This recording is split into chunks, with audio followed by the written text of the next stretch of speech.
So I've dropped it there. I've already dropped it, so you can check. Okay, you're welcome.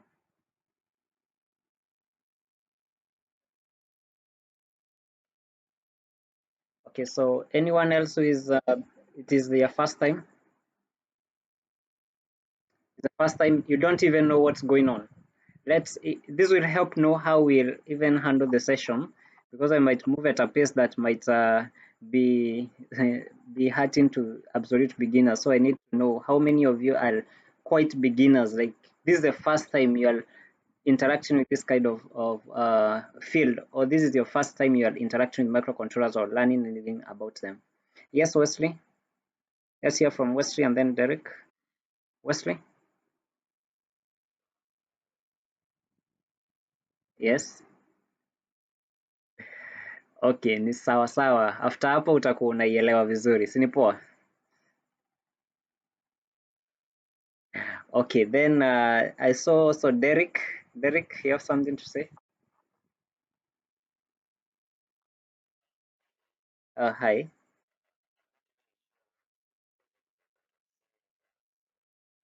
Yes. Okay. Okay. So actually, that's a very amazing thing. First, someone said he doesn't know what Rust is. So Rust is a programming language, just like any other programming. We have C, C++, and all these other languages. And I think I'll start by explaining why we even are using Rust in this framework.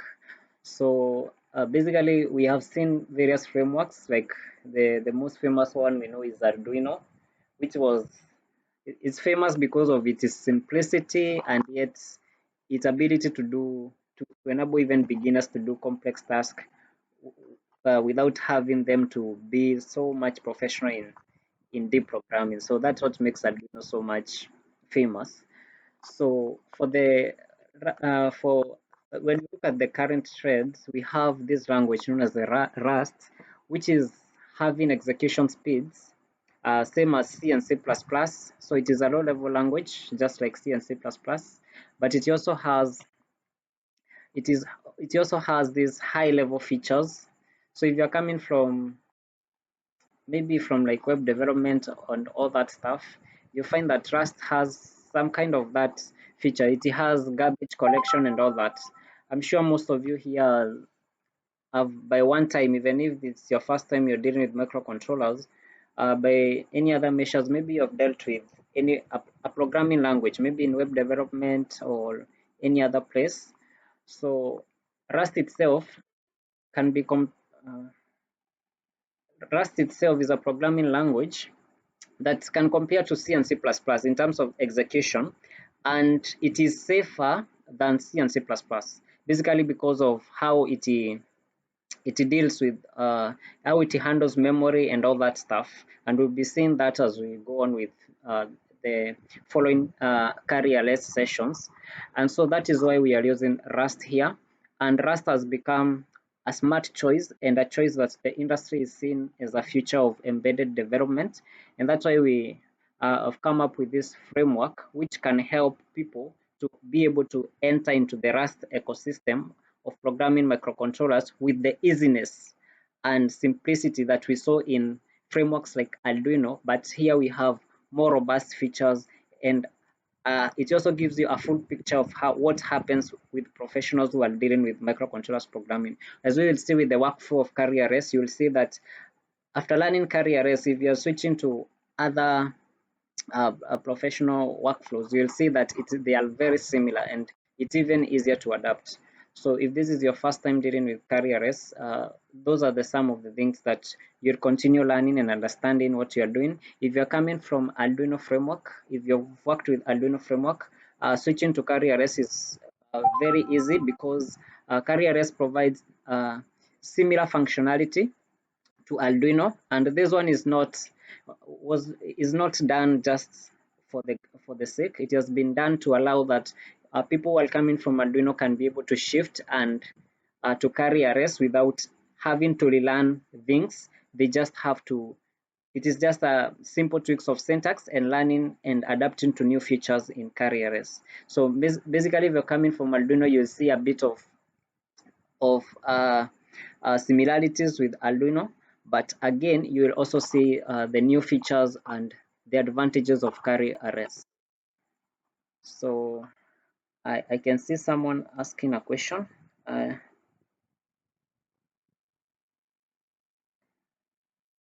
So someone, no. Rust itself is by itself. It has no.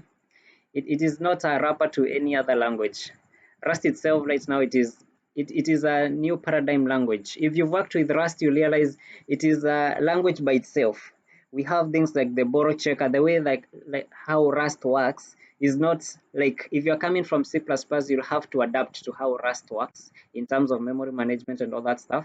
But what we have, what Rust does differentiates is about the borrow checker thing, which helps deal with lifetimes of memory. Although that's a bit of advanced things, which we won't be much entering in this first session.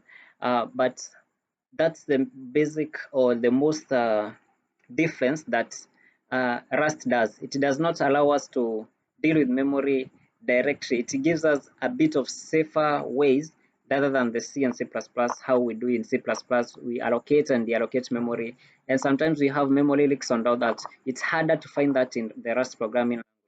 So that is some of the things to be seen. Okay, so with that, anyone with a question about that?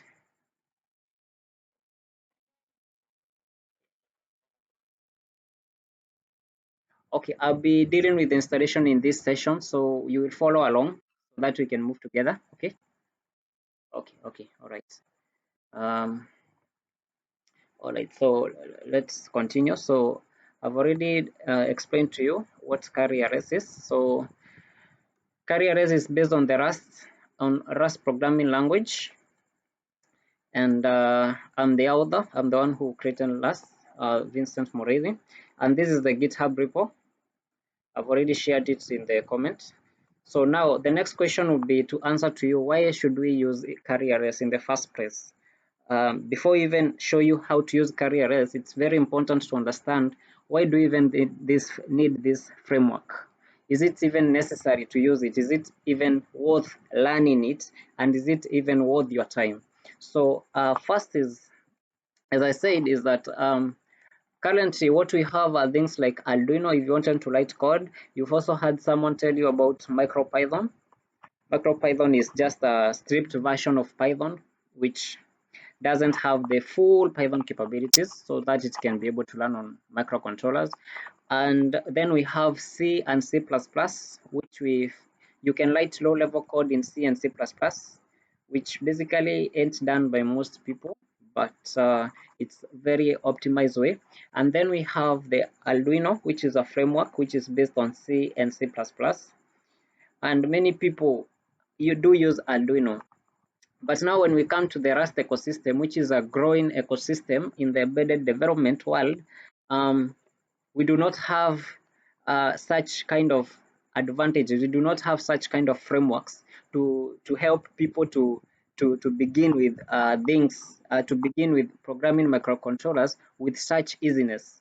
What we have are hardware abstraction layers, which basically are being used by the people who, if you are quite advanced, you can be able to use the HAL.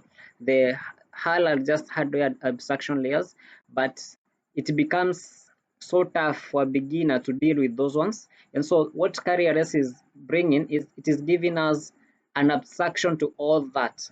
It's like we can make it similar to Arduino. I'm trying to see how you can simulate it similar to Arduino. It's like how Arduino works. It's quite similar to kariRS. It gives you that high level of abstraction from unsafe low level code, from having to deal with complex toolchains. You don't have to know how the process of compiling is being done. You just need to write your code, compile it, and upload it to your MCU. So you just need to deal with the logic of your project.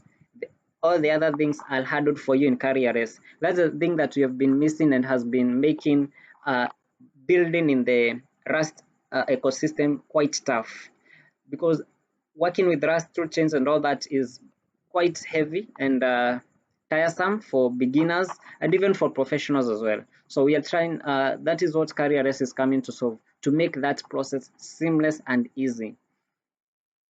Um, so the overview about kariRS is to explain how the model works. So kariRS is a loop-based model. Basically, it means it works similar to how we have seen other frameworks work, like Arduino, how it works. We have a loop section, we have the setup section. That's such similarity in kariRS, and it is advantageous because it offers a predictable execution model. So the things that you learn in kariRS version 1.0 are the same you'll find in the API will not change, only the implementation will change, but the way you use the API will change, meaning that if you build a future project with a latest version of kariRS, it will still be compatible with the previous version. So kariRS offers that compatibility, and currently the API model is stable, only the implementation are evolving as mentioned in the documentation. Let me admit someone here. Brian, you're welcome. So as I was saying about the loop-based model, the reason we are talking of loop-based model is because currently kariRS is supporting AVL microcontrollers like the Uno, and most microcontrollers do not have an operating system. So you find that the way microcontrollers work, when they start running the program, they have to keep learning it forever. They have to keep learning it in a loop. They keep looping the code. The code that you write keeps repeating itself in execution. So that's how microcontrollers work. So that's the same model that kariRS employs, just that it is the one that defines the loop for you and does all that looping stuff for you. You just have to write your code. Is there any question up to there about the loop based model before I continue? Because I'll be moving a bit fast. Anyone with a question?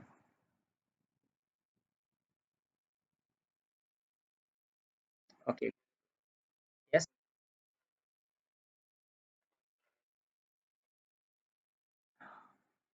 Okay.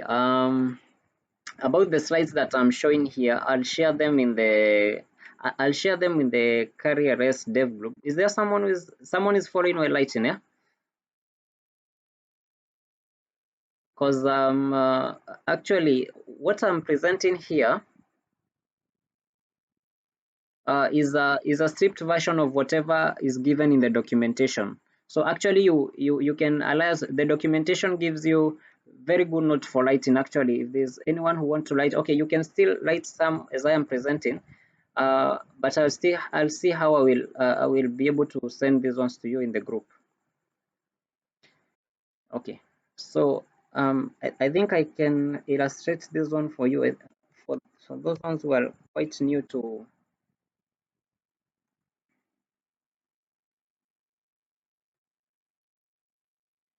So let's continue. I'll be showing you what we mean with when we talk of the loop-based execution model. When we arrive at the code, I'll be showing you what it actually means if you've still not gotten it or understood it up to this point. So yeah, here, as I'm saying, application run on a loop managed by kariRS. So when you write your code, we have a section where you initialize your code. I mean, you initialize variables, you register sensors or your actuators, and then we have a section whereby we write the code that will be looping around in your execution program. So next we look into hardware support. What does kariRS currently support? So kariRS currently supports GPIO, it supports PWM, I2C, SPI, the serial, timers, and EEPROM. So GPIO means general purpose input output. So in a microcontrollers, we have a microcontroller has got various input and output, and we have input and output. And kariRS basically has a great support for this. It is very specific when dealing with GPIO. Unlike most of the time, if you've worked with other frameworks, you'll find that you can only define something to either be an input or an output. But in kariRS, we have 4 states. We implement 4 states because we need to be specific. kariRS is much more specific. If you can define a pin or an input, for example, if you wanted to take data or to collect data from a digital sensor, you have to define the pin in which the data will be collected from. You have to define it as a digital input. You have to tell kariRS that this is a digital input. We also have output, which is a digital output. We also have analog input, and we also have PWM. So you have to tell it actually the actual pin that you're dealing with. And this means there is no issue of, like, we've seen issues with other frameworks like Arduino, whereby you program and everything works, and you upload your program, and then you find this you are getting garbage values or all that kind of stuff. That one is, you can never find that one in kariRS, because there's a high level of specificity. It has to check whether even the pin you are defining, can it even work in that mode that you are telling it to work in. So that is the kind of support that we find in kariRS. It also supports PWM. That means you can control things like motors and all those stuff that require PWM, things like dimming LEDs and all those things that require PWM, generating square waves. All those things are supported by kariRS. It also supports the I2C protocol, as we will see with other sessions. It supports I2C protocol, that is communicating with various sensors or communicating with other devices. It is that require I2C. For example, an LCD, a liquid crystal display, which uses I2C protocol. It's well supported by kariRS. It also supports the SPI protocol. We will see it. It also supports the serial protocol, the UART. Timers are well provided, and it also majors heavily on EEPROM. So for those ones who are absolutely new to this term, EEPROM basically means electrically erasable programmable read-only memory. So this is like the ROM for your microcontroller. For example, when you save a file in your laptop and then you switch off your laptop, you are very sure that when you open your laptop, you'll find your file back. You'll find your file back. You'll still find your file because you saved it in your laptop. And when you save when you save a file in your PC or your laptop, it is saved in the ROM. So for a microcontroller, it does not have that advantage or that privilege of having such a dedicated ROM. So it uses EEPROM. So the EEPROM is where you can store such data. So if you are working with something, for example, maybe you are building a system which requires that the next time that it boots up, it needs to know the data that it had collected previously, maybe sensor data, or there was something you are doing, you would need to store it in EEPROM. Now, kariRS provides a lot of functionalities. It has very, very, very heavy support on EEPROM, reading, writing, updating data. So as you will find it, compared with other frameworks, you'll find that it is very easy to work with EEPROM. Even when you are an absolute beginner, you can very much use it in kariRS. The other place that kariRS shines is scheduling and asynchronous task. This one has been mostly done by someone with a bit of experience. most intermediate people in my MCUs, programming or the advanced, they basically use this technique to make sure they can drive a lot out of the microcontroller by doing task scheduling and all that. But now kariRS provides those functionalities and makes them easier to use. And actually, the recommendation by kariRS is to use them from the very beginning. You start using these ones because they are very easy to use in kariRS. The heavy stuff of scheduling and everything is done by you for kariRS, enabling you to do multiple tasks at the same time. So the MCU is able to schedule between the task in which you want to be doing. So you can be collecting sensor data at the same time you're driving motors, at the same time you're blinking LEDs. So all that can be done at the same time. Now, if you look at something like our laptops or CPUs, they have no issue with that. They have a lot of memory and a lot of clock cycles. But for an MCU, it is very constrained in memory. It has limited memory, it has limited RAM and all that. So you need to be very careful when dealing with a microcontroller. You need to plan your program well. So that is what kariRS is also helping you to do. So here comes the project configuration. How does kariRS configure your project? As we will see when creating a new project in a short while, is that kariRS provides you with this file known as kari.toml file. So whenever you need to reconfigure your project, you need to change some parameters. This is a file that you usually will go to edit. We'll see what it provides, and we'll learn more about this file when we will be in the coding stage.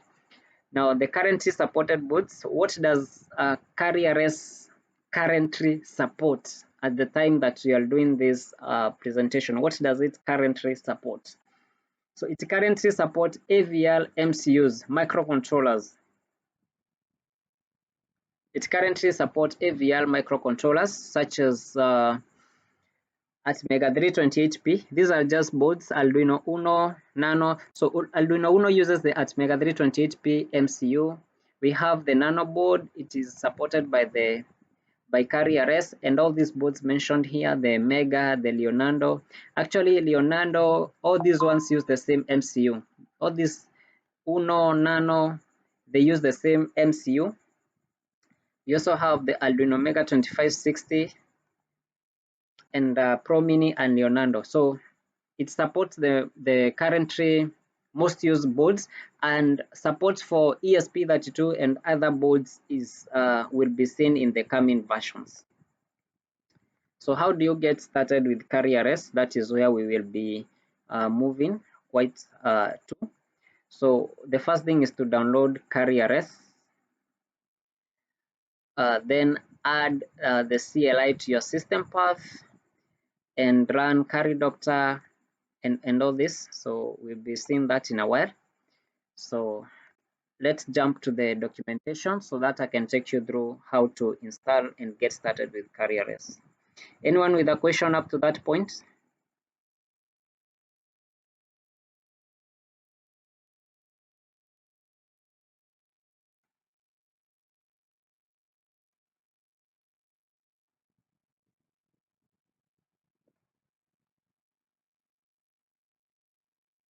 Yes, anyone with a question?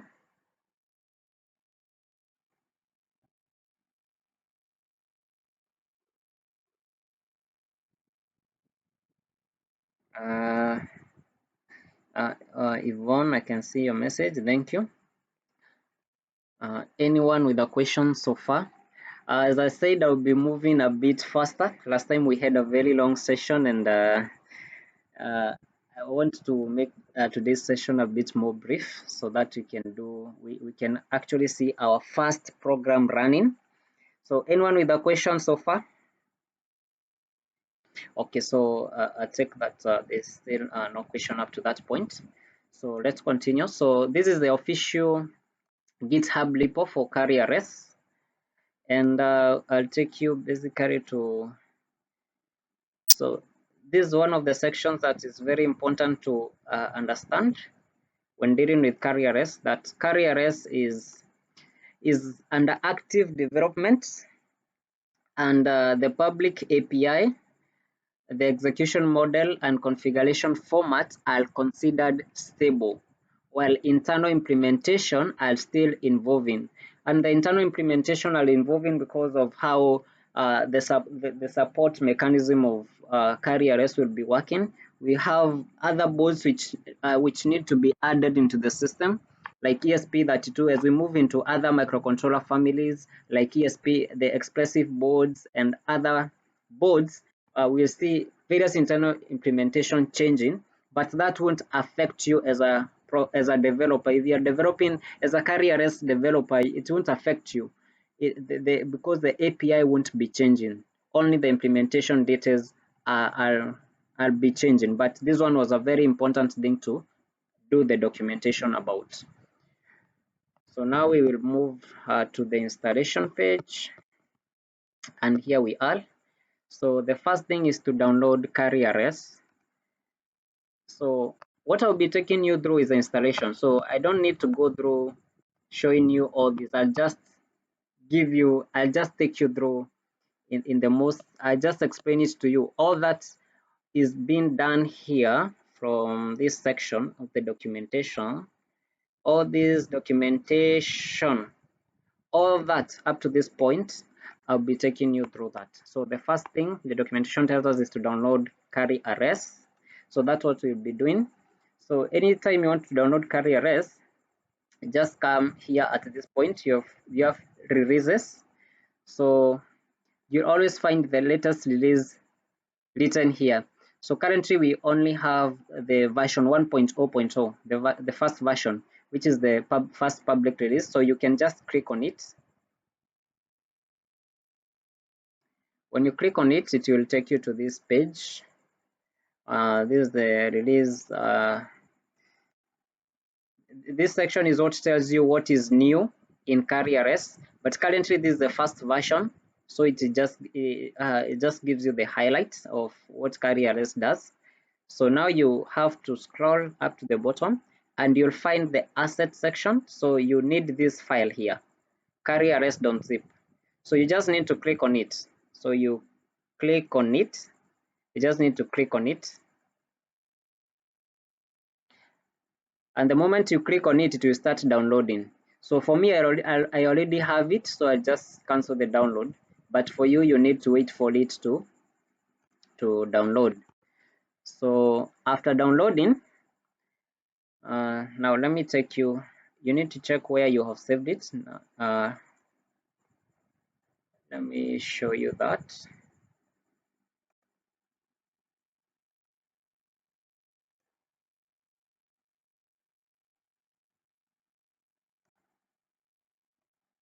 Let me present something else.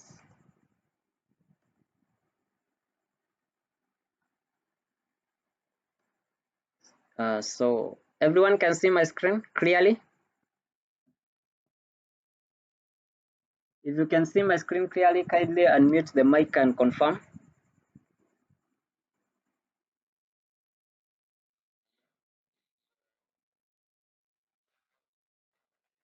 Okay, thank you, because this section, okay, if you can see it, that's okay. Thank you for confirming. Okay, thank you. So after downloading kariRS, for example, we've said you need to click this part here, and then you download it. Now you need to go to the folder in which you have downloaded that zip file, the kariRS zip file. You need to go to that folder in which you have downloaded it into. So for me, I have it in. Already have it. Let me get it. So first delete. Let me first delete this stuff. Yeah. So I have my zip file here, the kariRS.zip file. Let me delete something here so I can show you what you need to do with this zip file.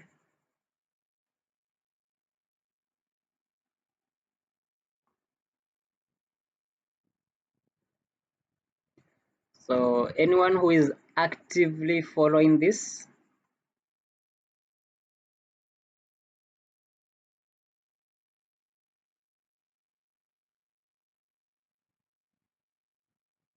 So the person was saying who was asking for the guidance on installation. So this is how you do the installation.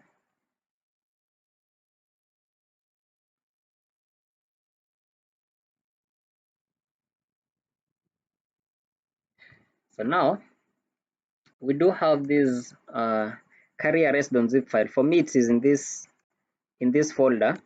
So I'll go ahead and create a new folder. But for you, you decide where you want to place this zip file. But for me, I don't want it to contradict with this folder I have here, because I have some work on it. So I will create a new folder here, and I will call it intro.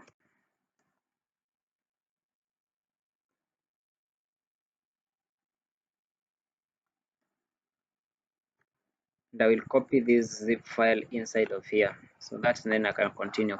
Now, after you navigate, now this is where my kariRS.zip file is. So I need to right click on it, and I need to extract the files. So I'll click on extract files. So it will ask you where to the destination path. Now, if you need to change it, you just change it, but I expect that whenever you have moved your kariRS.zip file is the same place you want to do the extraction. So you just come and say okay, so that it can begin extracting.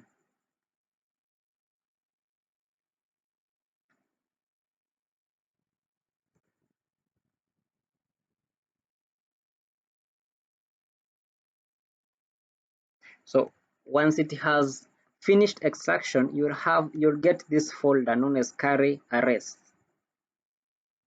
This folder known as kariRS is what you'll get once it finishes extraction. It's still extracting. Let it completely finish. Good. So the extraction is complete. So now after you get this folder, the work of this zip file is done. That was just what you needed. You just needed this folder. So you need to navigate into this folder again, and you'll find these, and you find yourself in this folder structure. Now, for currently, we have all these folders here, but 99% of the time, uh, you do not have any business with these folders apart from this folder known as bin. This is the only folder that you need, and maybe perhaps at sometimes you need to look at examples here, but most of the time the only folder you need to interact with is the bin folder.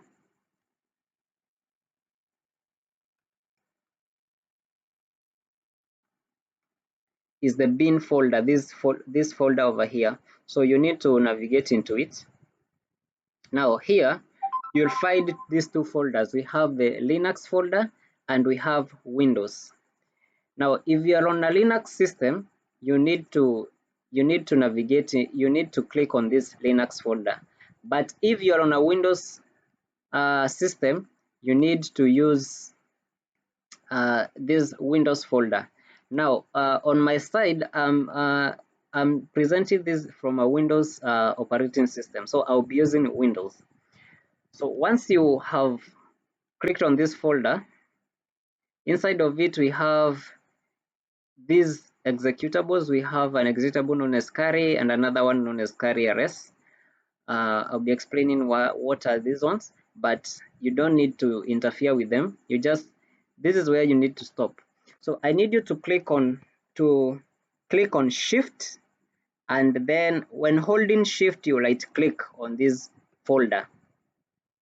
Okay, so you right click. Now if you right click without having shift, you see we need to copy. Let me explain why we are clicking shift. We are clicking shift so that we can be able to copy the path to this folder, because we need the path of this folder. And the reason is because for you to start beginning using kariRS, your computer needs to know how to compile how to compile programs written using kariRS. So I must have to explain that one.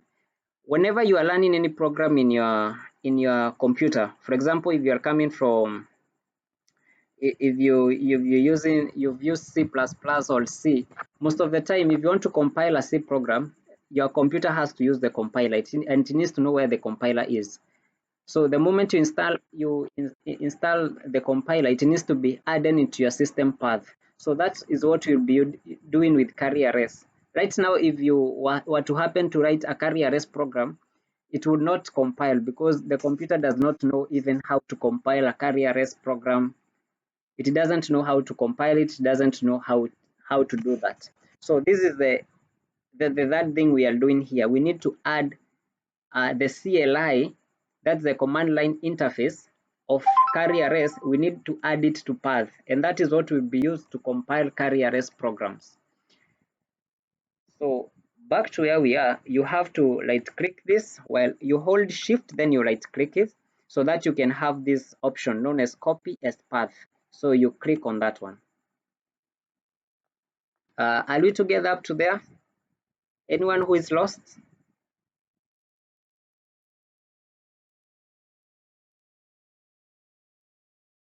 Anyone who is lost?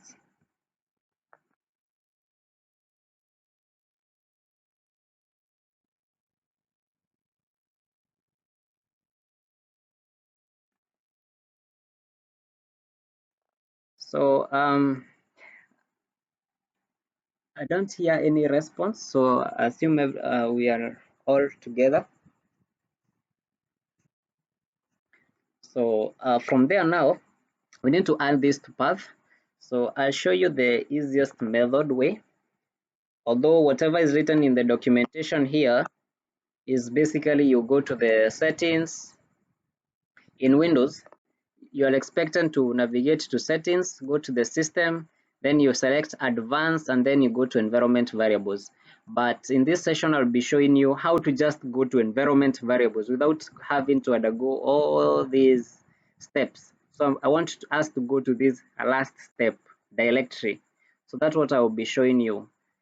So you'll come here at the search section.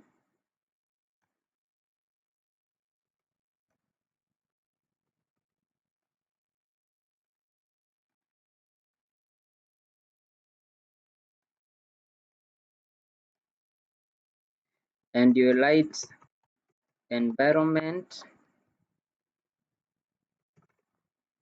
and you will see this option, edit the system environment variables. So you click on it.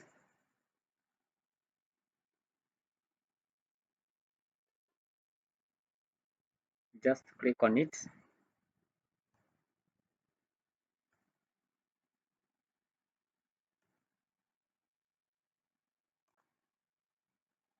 So once you click on it, you'll have this window which takes you to the advanced. This is the place we are, this section, advanced. Remember, our destination is this environment variables since we want to edit them. So you have this point, environment variables, which is this last section here as per the documentation. So you click on these environment variables, and just to be, when doing this step, you need to be extremely careful. I need to caution you on this. You need to be very, very careful. Now, I need to tell you why you need to be very careful when doing this step. You need to be very, very careful. So when dealing with environment variables, we have two sections. We have the system variables, we have the user variables. Now, you have no business with these ones. Do not even think about altering these ones. If you alter these ones, you might be in war with your operating system, or things could go wrong with even your laptop. So don't deal with these ones unless you know what you're doing. What we are interested in are the user variables. And in the user variables, we only have an interest in one user variable, which is path. The path is the one we are interested in. So when you click on path, you have this option, new or edit. Kindly do not make a mistake of clicking on new. So we need to edit. So you click on edit and it will give you this window. So you can see we have various, these are paths to your programs. This is how your laptop knows how, which program to open, where to find it. This is what happens. Now, when you download various softwares, they do this automatically. But when dealing with CLIs, we have to do it ourselves. So all these are paths. So after having this window, you come and click on new. You want to add a new path, and now what you want to do is to register kariRS into your system. So remember we had copied the path, so now you control V, you copy it like that, and then after that you are supposed to click OK. But for me, I already have it, so I won't be adding it again. I already have it in my system. You can already see it here. Document, kariRS, bin on Windows. But for you, you need to add it. So after adding it, you have to click on OK. So for me, I'll cancel because I already have it. After that, on your side, you need to come here and click on OK again. For me, I already have it, so I just cancel. Then after that, you need to come here and click on OK. After that, you have already registered kariRS into the system.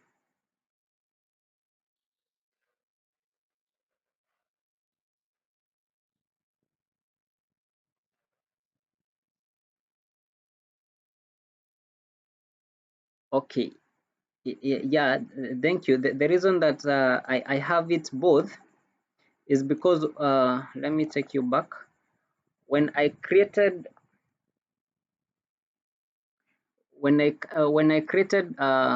copied this zip file in this new folder that I made, when you unzip the kariRS, the kariRS folder that I downloaded, it will create another folder known as kariRS. So that's why the folder I was trying to copy currently has kariRS, but the one that is already in my system is this one here, in which I have stripped the top folder kariRS. So there's no issue. So there's no, you've got. Yeah, thank you for that. And actually, if you have any question, I'm currently doing you are currently being able to see my full screen, so I'm not able to see if you raise your hand or not. So if you want to ask any question, just unmute your mic and just talk, so I can be able to know someone is asking a question. But again, thank you for for mentioning on that. So anyone else who has a question about that up to that point?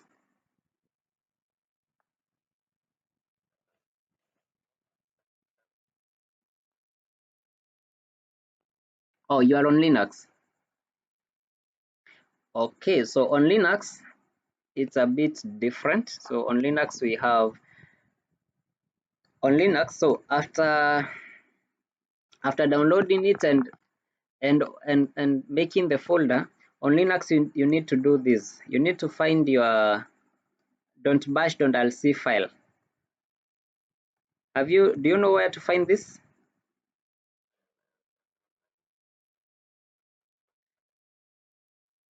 Uh, okay, yes, let's see your screen.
I need you to navigate to the .bash lc file. Yes.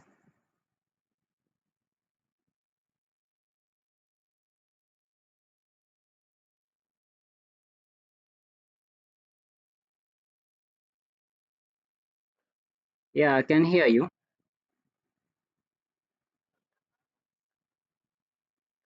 Yes.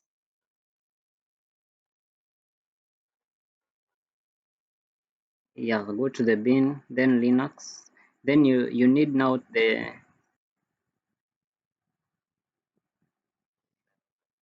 yes. Now that path is what you need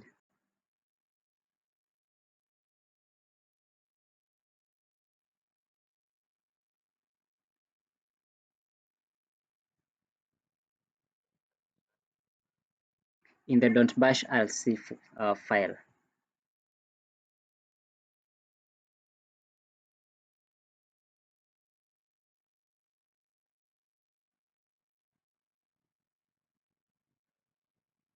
No, it is don't bash lc. It's a configuration file for most Linux systems. Nope, nope, nope, nope, nope, nope. A comma, a full stop. Yeah, stop. Yes, like that.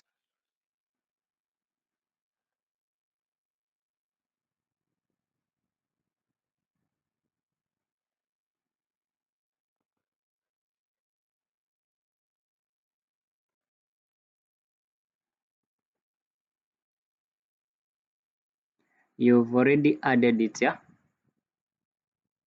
And did you reload the file by running the command for source?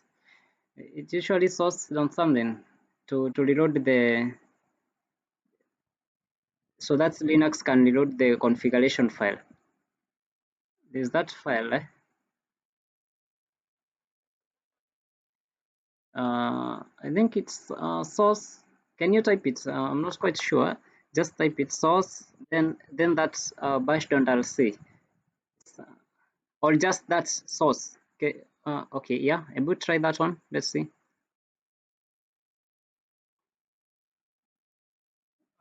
Okay. Let me see how I can get you.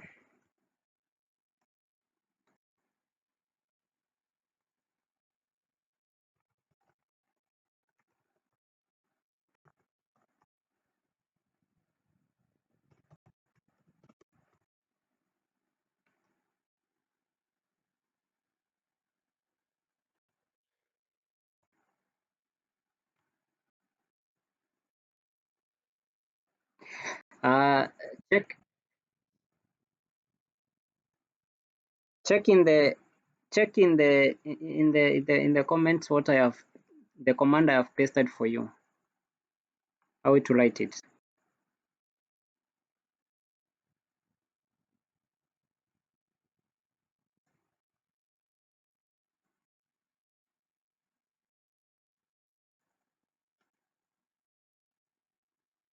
Okay.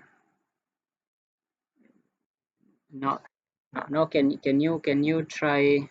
Can you type just kari? Just type kari or kariRS any. Let's see what's happening so that I can see. So you did not set the permissions. Uh,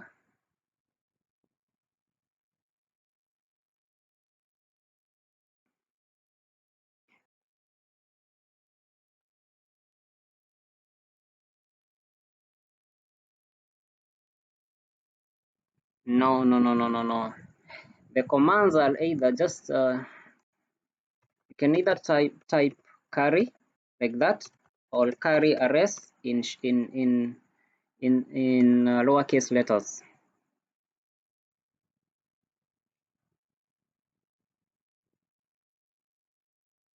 Try kari.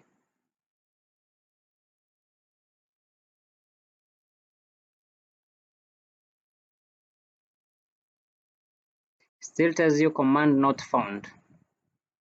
Can you go back to the .bash rc folder? I see it.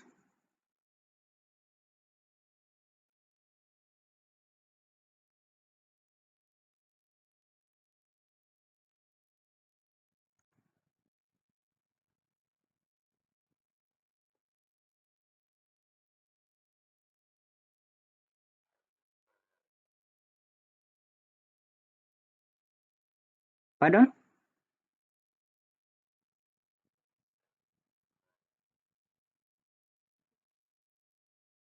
No, there's no issue of where you put it. Wherever you put it, it should just work. So it's data path.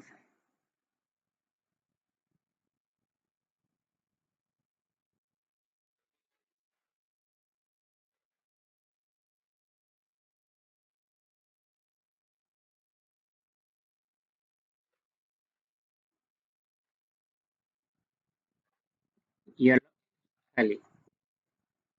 This yes is a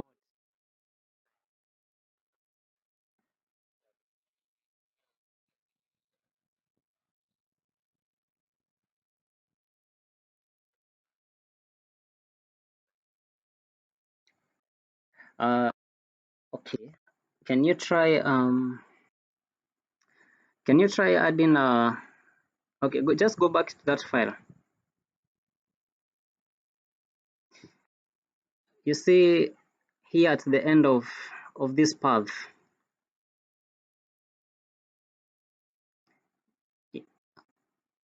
Yeah, move.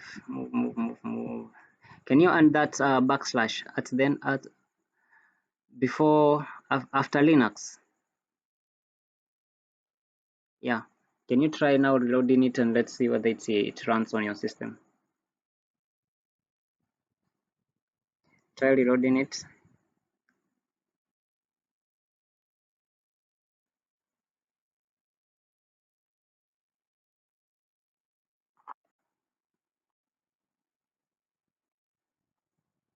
Still tells you command not found. Okay, let me show you in a second. Let me open a terminal for Linux. A moment.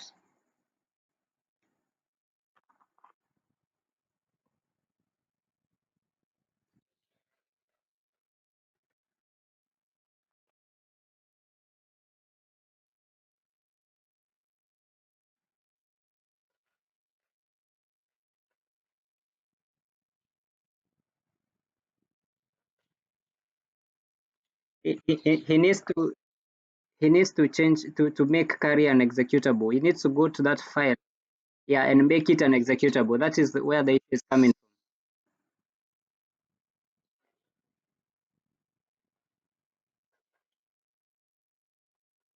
Yeah, go to the folder where kari is.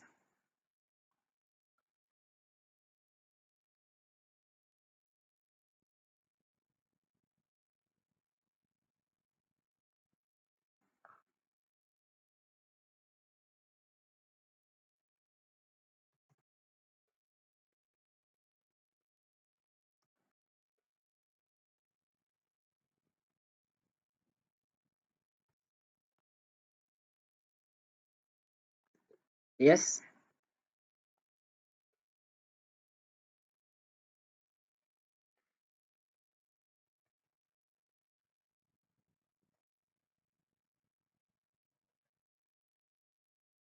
For Windows, you're supposed to edit the user variables.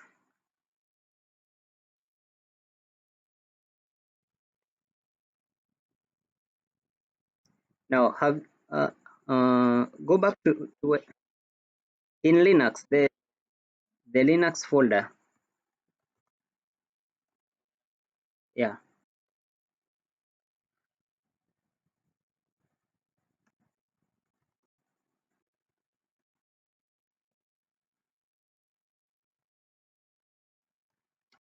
check what is the permission for, yeah, for that executable file.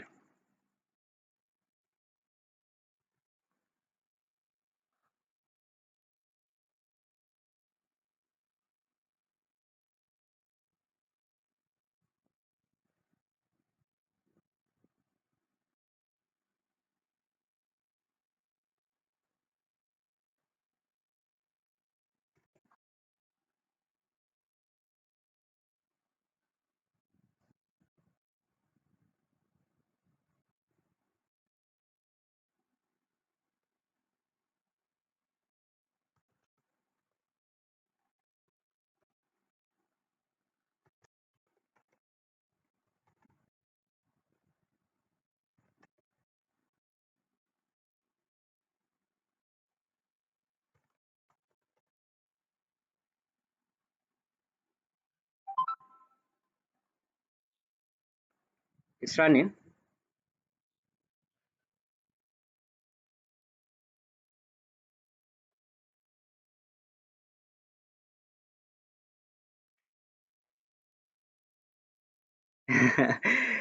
Okay. So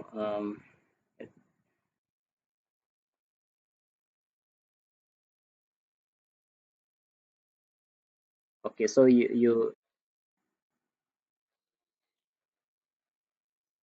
yeah, you also need to do that on kariRS. Okay. So as you continue with that, I think I can continue with the presentation, so we can move on the next things as you continue the installation. All right. Are you okay now? Okay.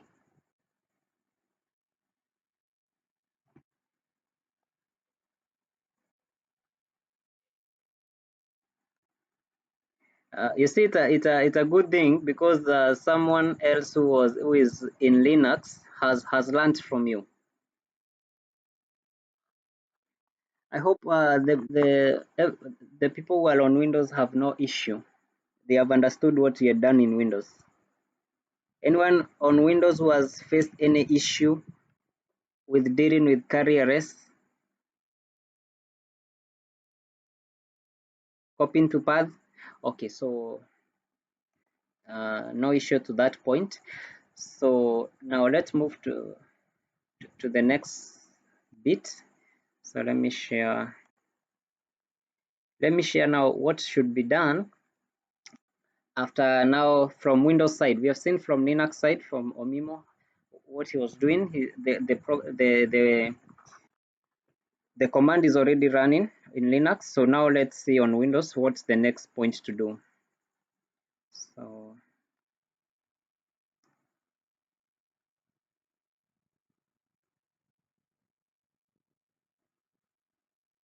So let me open a new terminal. I'll be opening in Windows PowerShell.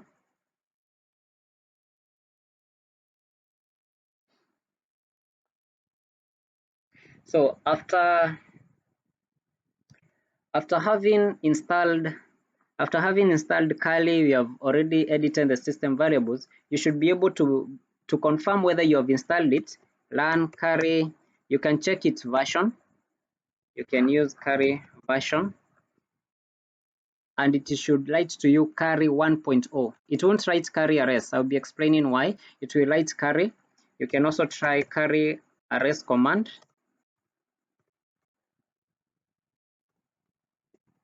Version. So it should show you as you can see in my screen. So these two commands just tell you that you have installed, that kariRS is installed in your system, but they do not guarantee that you can begin using kariRS. So the next thing you need to run is you need to learn kari or kari doctor. That is usually, as written by the documentation, the first command that guarantees that your system is ready to run to use kariRS. So kariRS comes with these two commands. You can use kari or kariRS. Yeah, basically they'll do the same thing. So I learned kari doctor. And what kari doctor does, it checks the dependencies for kariRS. It checks whether they are already available in your system. If they are not, it will install the correct dependencies, and then it will tell you whether you are, and then it will ensure that you are ready to use kariRS. So I will learn it in my command. And you can see it tells me it is initiating dependencies inspection. So I already have whatever is needed, things like AVL build, the Rust compiler itself, the cargo, and all other dependencies. So these are the main ones that it will tell you have been installed. It will install all other things which are needed. And then the most important thing is this statement. If you do not see this one, you are not ready to use kariRS. It has to tell you that all dependencies are installed. You are set to begin using kariRS. Now from there, you can begin using kariRS. Now your computer has all it needs to compile and upload and use all kariRS programs. So let me find a folder in which I can be able to create a new project and save it. Now, for the people who are completely new to the terminal, I know we might be having someone there who is following around and is wondering what is actually happening. So the terminal or the shell is whereby you are able to communicate with your computer using commands. You're not using the interface. Now you're using commands to communicate with your computer. Now to use kariRS, if you're on Windows, you just need to learn around 3 commands on the shell. That is, the first one is cd, which means change directory. So you can navigate from one directory to the other. You also have ls. That one is what list. It enables you to list what is found in a certain directory. And we also have, I think those two will do for now. So let me find a folder in which I can register what I want. So we can build a new project.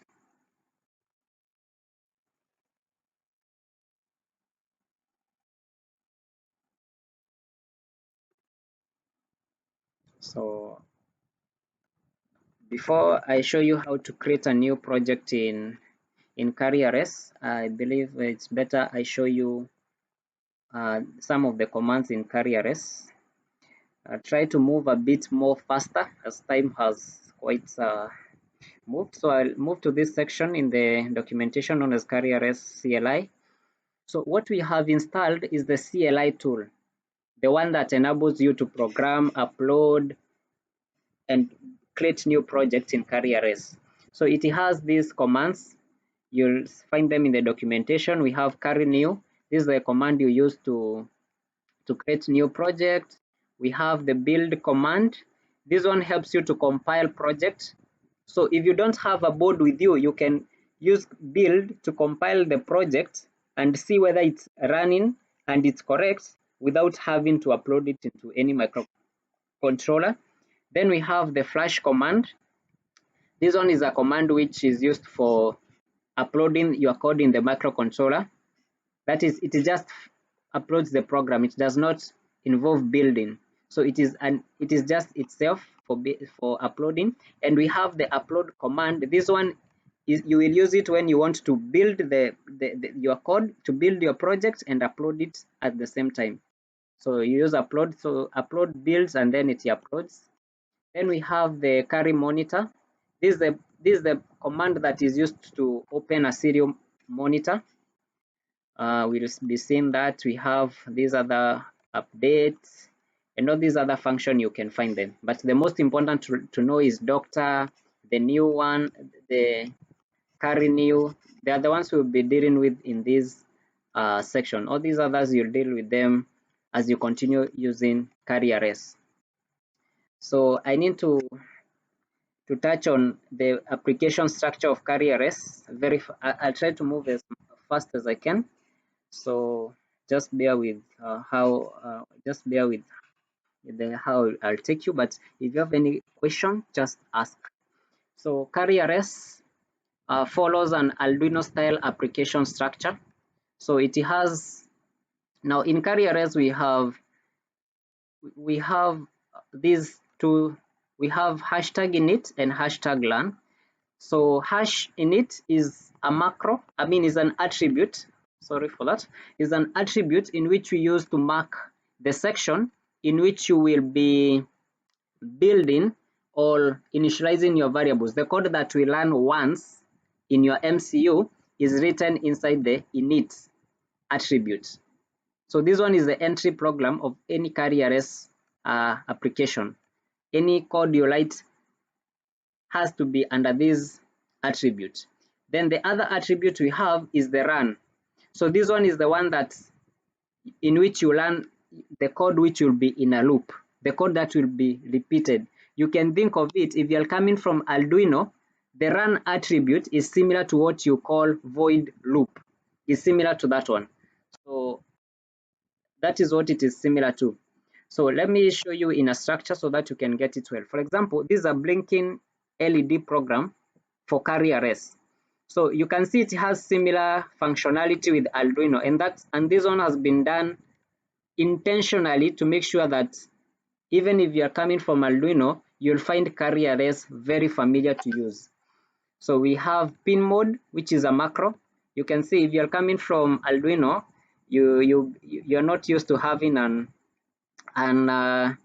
this question mark here. I mean this exclamation mark. You're not used to finding this because this one is not a normal function. This in known as macros, and that is what kariRS is built. It's majorly built on macros. So you can see it is macros. This is a macro. This is a macro, but feel okay to call it a function. Basically, wise in this, you can just call it a function. So we have the pin mode macro. So it takes the pin in which you want to use, and then you assign it the mode. So we have various, as I told you, we have 4 modes in kariRS, and I need to very much actually make sure that I show you the 4 modes, for they are very important. So this is a function as per the documentation, pin mode. It has 4 modes. Okay, someone is let me admit someone here as we continue. Martin, thank you for joining us. So in kariRS, we have 4 modes. We have input. Input is basically means the digital input. We have output, which basically means the digital output. And then we have the input with an underscore at the start. It means an analog input. And then we have PWM. I've already explained what these ones means. So these are the 4 types of modes that we have in kariRS. You can see the examples here. So as you interact with the documentation, you'll be able to see those ones. We have the output, input, underscore input, and PWM. So I'll touch on the functions that I want us to deal with in this intro session. We also have another function known as digital write, which takes a pin and it takes the value. The value can be high or low. High means provide a voltage. For example, in most microcontrollers we have 5 volts, and low means no voltage, that is 0 volt. So for example, if it is an LED connected to that pin, if you turn it high, it means the LED will be on, and if you turn it low, it means the LED will be off. So that is what we have: digital write, digital read. So you can see, if you're coming from things like Arduino, you can see there's a lot of similarities. We have a lot of similarities. There's a lot of functions to deal with. We have advanced macros and all that. But currently, we will first write our first function. Our first program, we will build a blinking LED project. This is like the hello world in the microcontroller world. When you're building website, you usually are happy to write the hello world or learning a new programming language. But in microcontrollers, whether we have started doing something, we begin with just a simple program to maybe blink an LED. Is like an example of an hello world program from other spaces. So there's a lot that has been highlighted in the documentation, and we have covered most of it. We have covered the installation. Now we have this file that I told you about, the project configuration file known as kari.toml file. Now this file, currently in the current version, you won't be interacting with it so much. What it carries is the name of your project. You can define the board in it, the baudlet, the port, and if you are using USB ASP to program maybe a microcontroller. Now kariRS supports that. If you are maybe a professional, you are not programming using a dev board like an Uno board or any other thing like that, you have support to use USB ASP. Now if you turn this to true, it allows you to use that programmer, and it ignores any other thing. It will just detect whether you are using a USB ASP programmer. So for the dependencies section, this one has been preserved for the next version of kariRS and for extension libraries on kariRS. So basically, you won't be using the dependencies section at current times. It has been quite noted in the documentation. So first So let's go back to the terminal and build our first project. But up to there, I would like to know if there's anyone with a question. If you have a question, unmute your mic and ask your questions. So if there's something I've said you've not understood it or you've gotten lost somewhere, kindly just ask what that question that you have. Kindly, anyone with a question up to that point?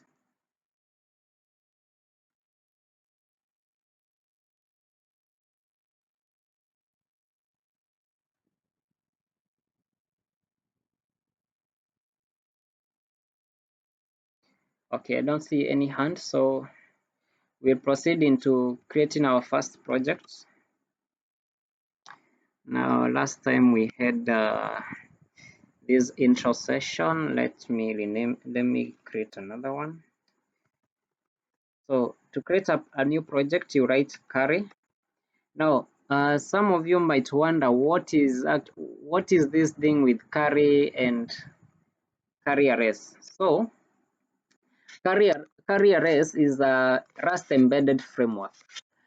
But kariRS, being a Rust embedded framework, it is under an ecosystem known as kari. So kari is an ecosystem for embedded. It's a new ecosystem whereby you're building tools for the embedded space. So because kariRS is a framework, basically under kari, that's why it has the permission to use kari as a command or as a short for kariRS. So that is the relationship we have with kari and kariRS. So to create a new project, we write kari, then we add new, then we give the name of the project. We shall call it intro 2 session. You can name it whatever you want, and then you need to tell it the board in which you want to use. Now, I need to mention on the type of boards in which you can be able to use in currently. The number of boards will be increasing. So let me show you. We have, these are the currently supported board names. You can use Uno, Mega, Nano, or Leonardo. So those are the currently supported boards, AVL boards. Now, for example, things like Uno or Nano, if you are using a Nano board and you initiated your project with Uno, it would still work because these ones and these ones and this one use the same MCU. They use the same microcontroller chip. So that is basically what is happening. So let's go back to the terminal. Let's go, what's happening? Okay, let's go back to the terminal. And so I will be using a Mega.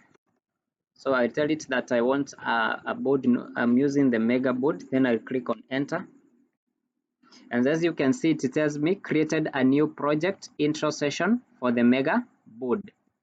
So this is the project name, this is the board, this is the boardlet. The boardlet will be set for you. You can always, if you wanted to decide the boardlet you want, you can always give it here, but as such, using that command hyphen like that. But for me, I'm not going to be giving the boardlet, so I'll just go ahead and not give it, and kariRS will set it automatically for me, and it will set it as the correct boardlet for me. So that is what happens. So now next thing to do is to navigate into that project folder. So I will cd into intro 2. So now I'm inside that folder. Now I will ls. So you can see whatever I have .cargo, I have source, cargo.toml, kari.toml. Now 90% of the time when dealing with kariRS, you will have no business with all these. 90% of the time you'll be dealing with the source and the kari.toml file, and then 99% of the time you will only be dealing with the source file. So that is it. So we'll be dealing with the source file here.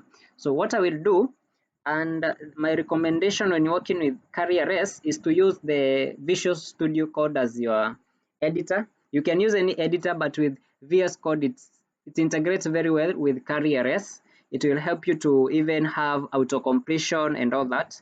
So I will open. So if you have VS Code in your system, if you are using VS Code in your system, you can write code and then a full stop, and you click enter inside your folder so that you can open your folder in VS Code.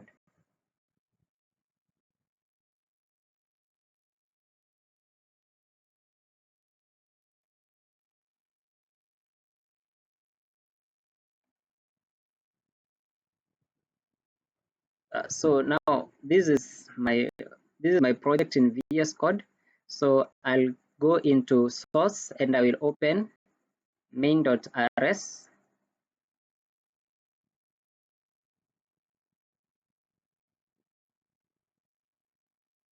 Yes, and here I am in main.rs. Now this is the structure of a kariRS project. We have this is the name of the project. That's the folder. Then we have .cargo.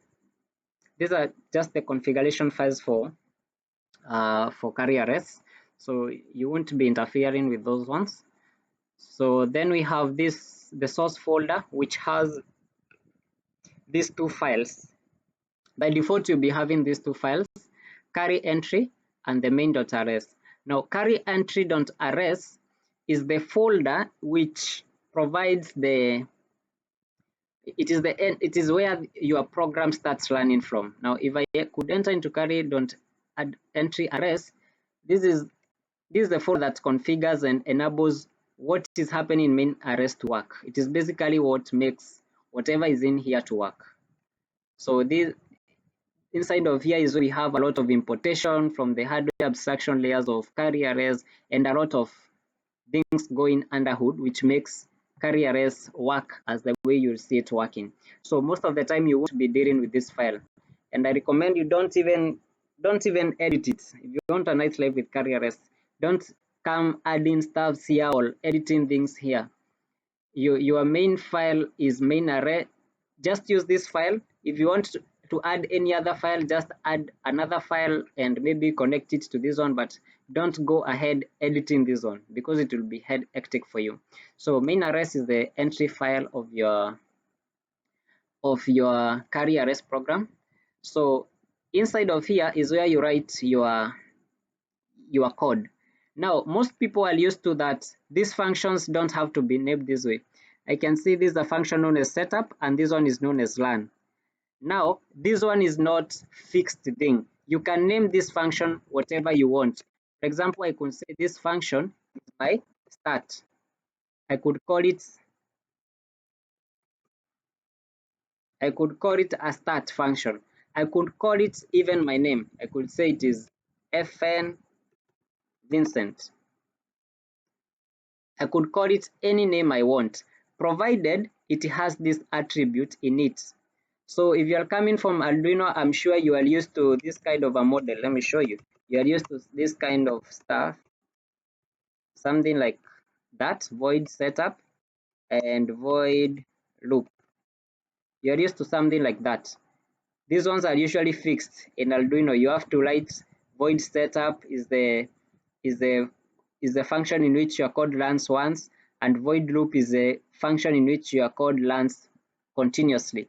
But in kariRS, we don't do that. In kariRS, you can name the functions whatever you want, provided they are annotated with run and init. So I'll just name it setup for easier understanding of what is going on. So here, before you define run, this space here is where you define the code that runs once. And then inside of this function is where you define the code that runs multiple times. And even this function, you can name it whatever you want. Whatever you want, you can name it. So I just call it run for demonstration purposes. So I'll delete this. And now we have this is the project structure. So I want us to create a blinking LED program, just like it will be just similar with Arduino if coming from Arduino, so that we can just see it running and we see how we compile a program in kariRS. So the first thing is to declare the pin. So we will use this function pin. Now you can see the moment I started typing, VS Code already gives me hints. It knows there is a function known as pin mode. So I just click enter. And I want to deal with pin number. I could try to use pin, any pin I want. Maybe pin number 24, I'm in a mega. And I want to make it an output. I want to make it an output like that. I want the pin to be an output, and that is all. That is the only code I need that's the only code that I actually need in in uh, in the run once area. I could use pin mode, or else I could also do this. This is the beauty of kariRS. I could also use another function known as kari begin, like that. So this one, if I use this one, I would write something like this.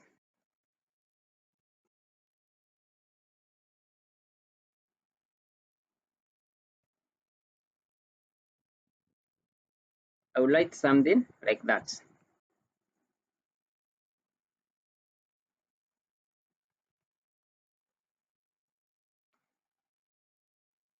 So kari begin is used if you have multiple pins. If you want to instantiate multiple pins, is when you use kari begin. Let me show you where it is. Yeah, it is here. You use multiple pins. Oh, sorry, this one is supposed to be like that's how you define an array in the Rust programming language. Okay, so that way. But for us, we are dealing with one pin, so we can just use the pin mode. Anyone with a question up to that point? I hope no one is lost. If you are still following, can you just unmute your mic and just confirm?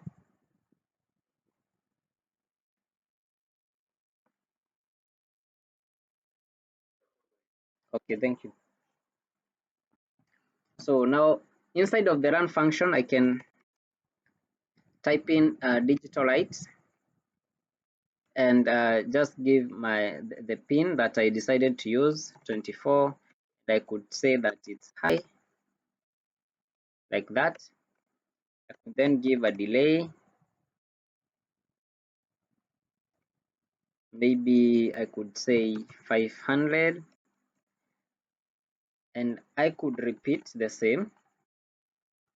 Now, I want to show you something very, very important here. Now, basically what I've written is similar to an Arduino-like program, and I'll be showing you, and this one has been supported in kariRS intentionally to allow anyone coming from other kind of frameworks to be able to also use this kind of syntax. But I'll be showing you the kariRS most recommended method of writing such kind of a program. So first I'll show you this easier to understand. If I want to be on par with people also coming from Arduino and all that stuff to understand what we are actually doing. So we are digital light here. We are turning the program. We are turning the LED on by setting it high. We are turning this pin 24 high, making it produce a voltage, and then we are delaying that for 500. We are waiting for 500 milliseconds. The delay function takes time in terms of milliseconds. After that, we are turning it off and waiting for 500 milliseconds, and then we are repeating the program. So this program here, this execution here is a blocking program. So it is blocking in nature because it is delaying. So During this delay, the microcontroller is doing nothing else. During this other delay, the microcontroller is doing nothing else. So for example, if there was some other code here correcting data, let's say sensor code here, it means if it is under this loop, it has to wait for this to be done so that it can be executed. So that is the disadvantage of this method. But we will first use this method so that I can show you how to blink an LED and how to compile a kariRS program. So I will save that and then I will go to the terminal. So I will clear. Then I will write kari build. I want us to see how we do. So just kari build and I click enter. Now, the first time you are compiling a kariRS program, it will take a bit of some time because it needs to compile most of the provided libraries or provided plugins from the kariRS itself. So the first build will be fast, but it will take a bit more time than the other builds. Then from there, the other builds will run faster. So we will see just that in a moment. So this is the first build that is occurring.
Yes,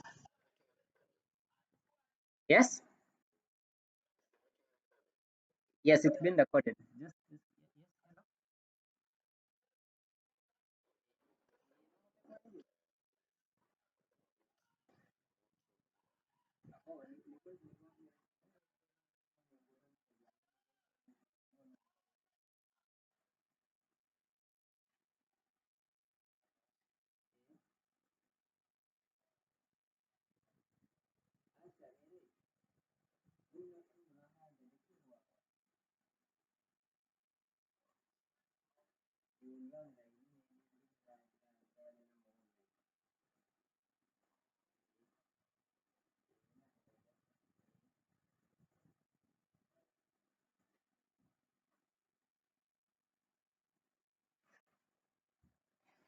So we have seen the project has been built successfully.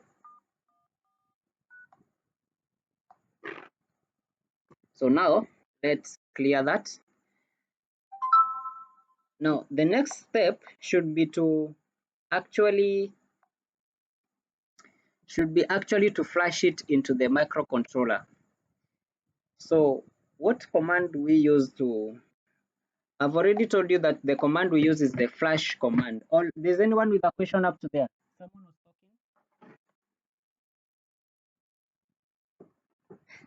Okay, so we are about to wrap up this session. So we just have to see our first program running.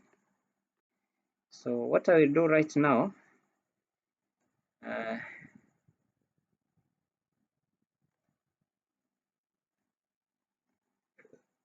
mhm,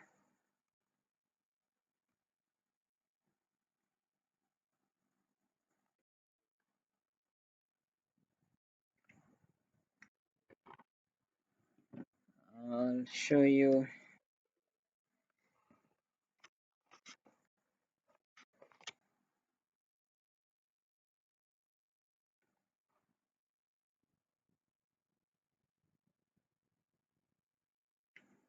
So I'll be using this board. You can see it. Everyone can see it. Okay, can you see the board that I'm showing? Yeah, so this is the board that I'll be using. This is uh, uh, a Mega 2560 board. So this is the one that I'll be using. So I'll be connecting it. You can see it right after I connect it. So this is where I will be uploading our program. So you can see the board. Don't know whether it's been visible clearly, but this is where I'll be uploading the program. So let me upload the program.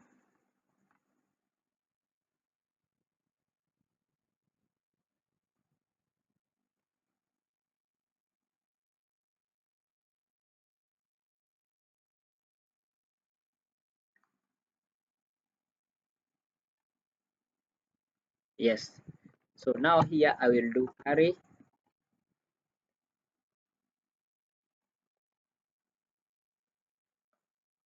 not kari upload, but kari flash. But now when using kari flash, I need to tell kariRS the port in which I want to upload my program. But I don't, even myself, I don't know the port. So I need to know the port. But kariRS has already taken care of that. If you want to see the microcontrollers which have been connected to your computer or your PC, you write kari detect. Or also I told you can write kariRS detect. So I'm using switching between those two commands so that you can be familiar with both. You can either write kariRS or kari. So kariRS detect. So I run that and it can show me the compatible both ports detected. So I can see I have a port at COM11. So this is the port. So that is what I need. So I will run kari flash.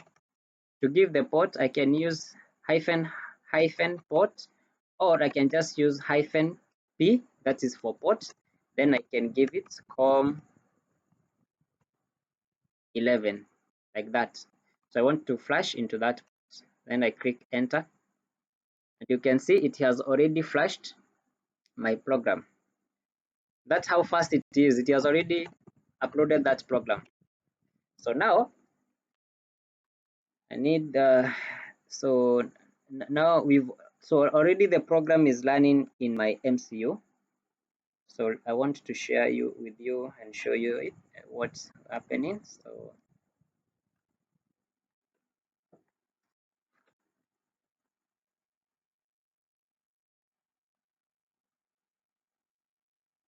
So with me here, I'll a couple of LEDs. So I'll be connecting one of them. Sorry, I'll be connecting one of them into the pin 24 that we defined in our code. So let me just do that.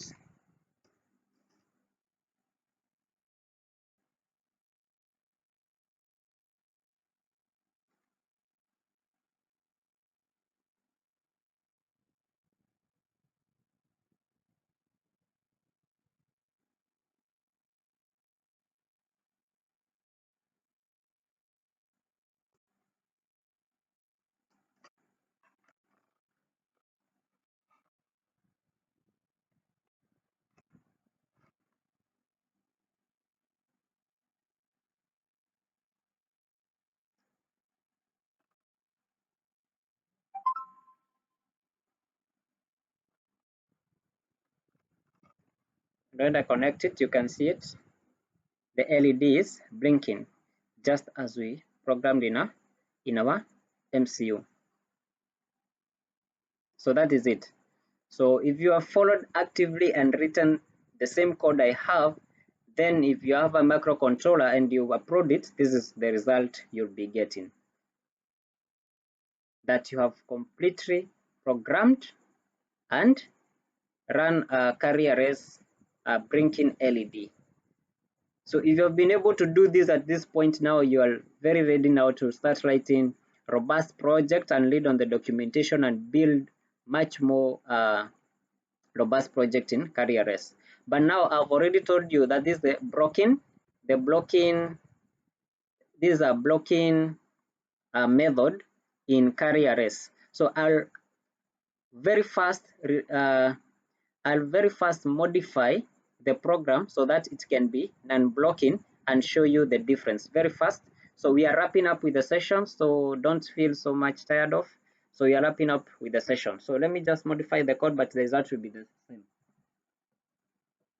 Just that the code would be non-blocking. So what I'll basically do is just change this like that, and I will introduce something known as kari async. Now this is like that. So kari async is a scheduler. So I will write something like that, and I want it to run after each 500 milliseconds like that. And then I will introduce something known as a kari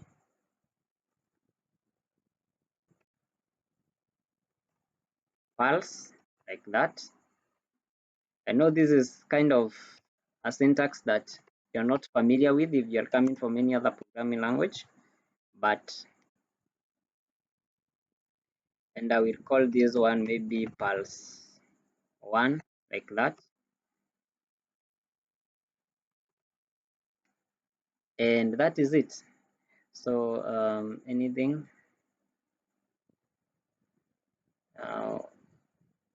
okay, yeah. So this is kariRS. So I'll be showing you in the documentation what it basically means. So kariRS, here it is. It takes a pin array and a pulse name. So basically itself, it toggles the pin. Each time it is run, it toggles the pin. If it is pin number 24, it changes its state. So each time it is run, it keeps changing the state of the pins given to it. Then kari async. Oh, oh, sorry. Oh, sorry. Sorry. Let me, ah, sorry. Let me.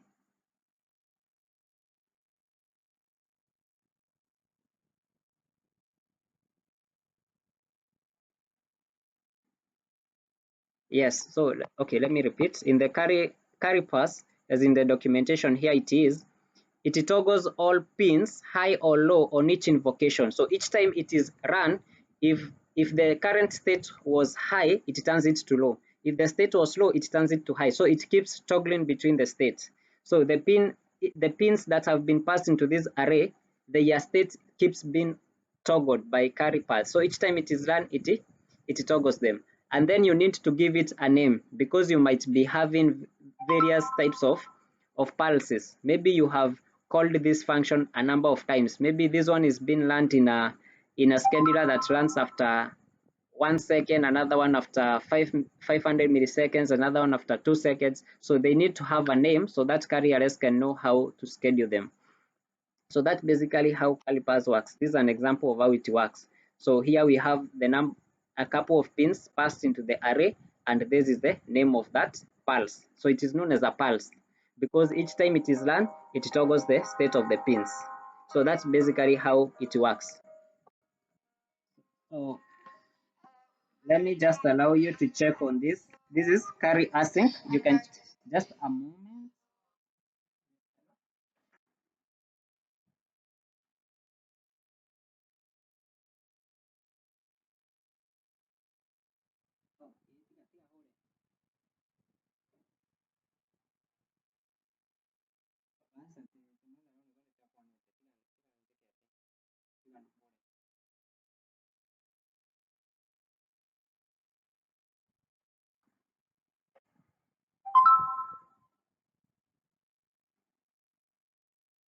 So guys, I think we can wrap up the session at that point unless there's any question.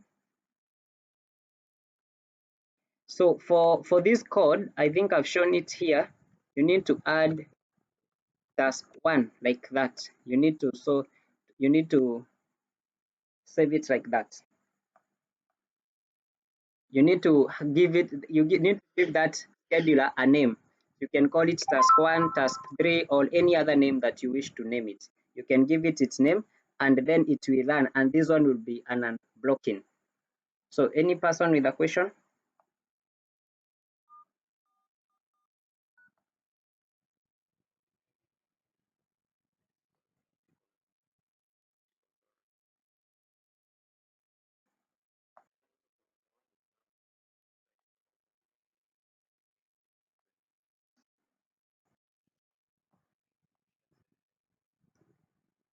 Okay, I'll be sharing a recording and you'll get to see it. And we'll be also repeating in another session. Is that what you're asking? Yes. So so without any other thing, I think that will be the end of our session. So thank you for attending, and I see you next time. But if there's anyone with a question, I'll be allowing that in like 10 minutes. If you can be around for 10 minutes, I'll be answering your question. Thank you.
Hello.